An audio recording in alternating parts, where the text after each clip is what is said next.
Greetings, friends!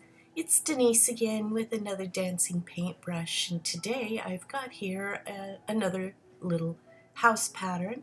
This is the new Hampshire house. It's a cute little house with a porch.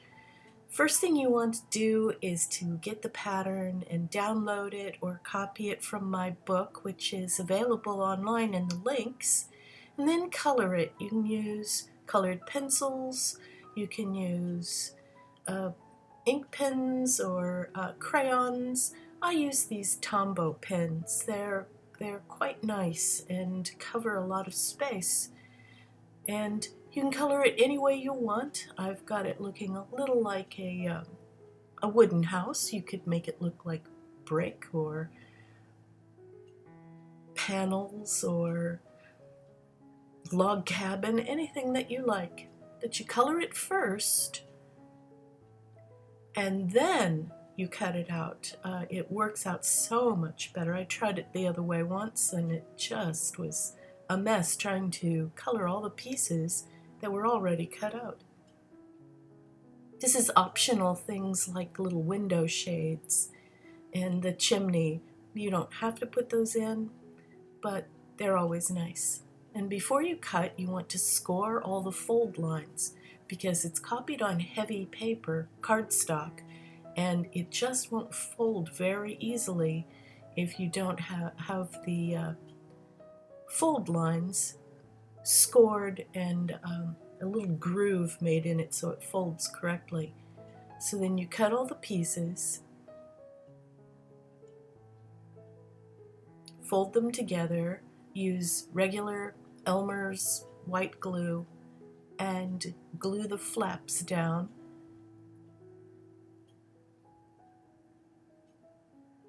I have instructions for these available on Etsy if anyone is interested, and also published in my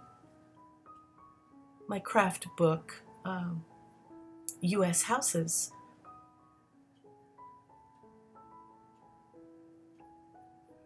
You want to hold the glue until it sets, about 20 to 30 seconds. It doesn't take that long, really. And then you fold the house, you put the roof, then you fold the extras, like the little porch here, and put on its roof. Because I cut out the porch, I like to color some of the inside of the porch, because you can see through it. Then the little balcony, you can see I didn't hold it long enough. It's starting to tilt. There, gotta hold that, or the glue just won't stick properly. There we go. Gotta hold it. 20 to 30 seconds works.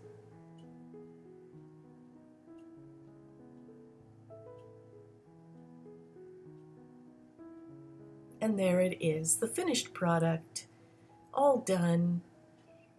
Some of these look real cute if you put a little fake snow on the roof and make a Christmas village out of it.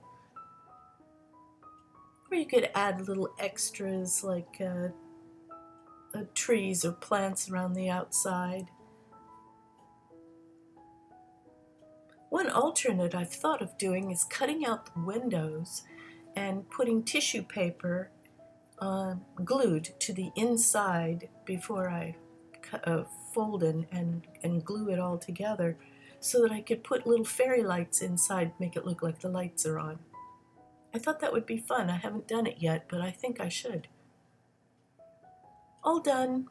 I do hope you enjoyed this cute little pattern, and do come again. Subscribe. Bye now.